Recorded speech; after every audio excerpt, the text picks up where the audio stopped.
Laura's helping Maxine plan her rooftop birthday party. They decide to graciously invite that one guy with only 4 teeth. Aunt Rachel offers to cater, even though Maxine can only afford to have her serve potato chips and watered down punch. The rooftop party looks fun. They've got balloons and shit. Aunt Rachel is having a blast. When Laura and Maxine spot Willie and Waldo crashing the soiree, they ask the guys if they want to dance, but Willie holds the dudes back because they're doing something right now. What are they doing? Trying to decide what to spike the punch with. Waldo says he got them because his dad is a stewardess, which was a strong punchline in 1991 that's problematic now for a variety of reasons. Laura foolishly tells them drinking is for losers, not realizing how awesome tiny bottles of airplane liquor can be. She's ready to kick them out when Willie threatens to take the guys with him. Unwilling to part with this extremely replaceable corner of horny high school bros, Maxine tells Laura to back off. Laura proudly declares she does not need to drink to have a good time, then proceeds to have a very bad time, standing there making a face like she can smell everyone's potato chip farts even though they're standing outdoors on a windy roof. Steve Urkel arrives, impressed by the A-list guests, including that guy with 4 teeth. Willie teases Steve, who uses his superior intellect to tease right back. Willie warns Steve not to mess with him. Steve encourages the fellas to come dance with these babes, but Willie says they'd rather stand in the corner and drink rum like morons. Steve takes matters into his own hands. He asks that guy with 4 teeth to put on his song, Do the Urkel, and after teaching everyone 3 dance moves, the entire roof instantly knows an intricate and coordinated routine to this song about doing an Urkel dance that exists in the Family Matters universe for reasons that will never be explained.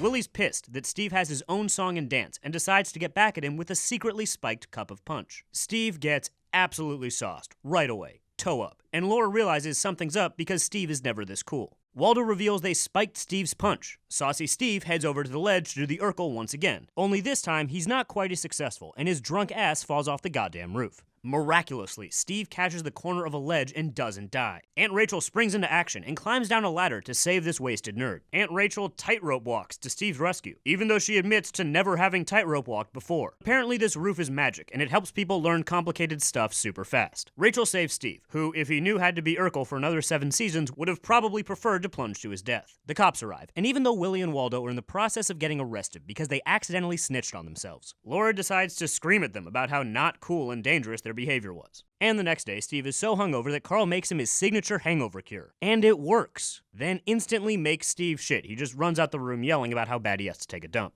So what did we learn today? A trench coat full of tiny liquor bottles might seem like a good time, because it is. But don't get someone drunk without their consent, especially on a roof when all they've had for dinner is potato chips, because they could really endanger themselves and make a 33-year-old woman tightrope walk for the first time. And you don't need alcohol to have fun or teach all your friends a dance routine to a song that features your name. But if you mope around a party and judge people for drinking, then kick them when they're already down, you're being a real dick, and you should check that shit, Laura. And be careful, even with non-alcoholic drinks, because they might make your butt explode. See you next time on a very special episode.